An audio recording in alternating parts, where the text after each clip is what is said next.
Ito na nga po, tuturo na natin yung pagpapalit ng fuel filter ng Toyota Innova, Toyota Fortuner, Toyota Hilux, lahat po ng 2018 pataas na model, pare-pares na po ng fuel filter yan. So kung bibili kayo ng aftermarket, so ito po yung code ng number ng filter, pang Toyota Hilux, pang Toyota Innova, Fortuner 2018, 2017 pataas na model, basta bago modelo, ganito na po ang filter nyan, 197. So yan po, big, subok po yan, quality. So ganito lang yan. Isa natin. So may kasama lang po yung o-ring. So pag po nakuha natin yung o-ring, ilalagay natin yung o-ring dito. Kailangan po pa, pagka napalit tayo ng filter, bago na po yung o-ring yan, para po siguradong hindi tumagas. So ganyan lang naman po yan mga sir. Sasapunin natin yung pagka nilinis natin, kailangan ito lang sasapunin natin. Tapos iwasan po natin hugasan to. Ito lang po. Pag po nahugasan natin to, kailangan tuyong-tuyo, hanginan natin o kaya punasan ng basahan. Ito po, wag na natin to hugasan kasi po maaaring pasukin po yung pinaka pump nya. So ganyan lang. Lagyan natin yung bago. So ito naman, meron po yung arrow.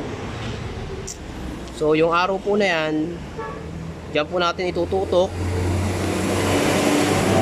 yung arrow na nasa baba. Ayan. Yung arrow po na nasa baba na yan, nakikita sa camera. So ayan, tututok lang natin yan. Araw sa araw. Kailangan lang natin ng persa. Tuhod.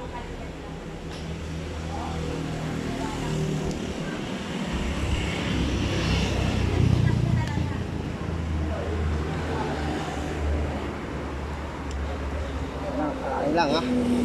Kailangan mo nga lang talaga ng tuhod dito. Yun. So pagka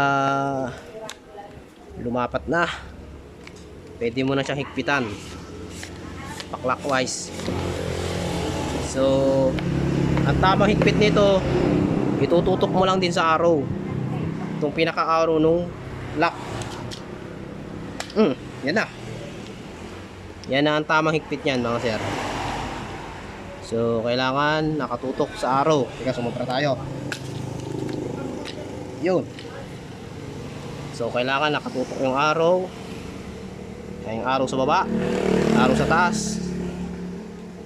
Tapos itong socket na to,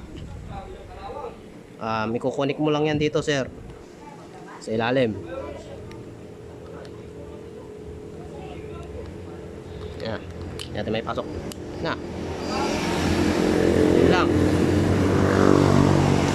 Napakasimple.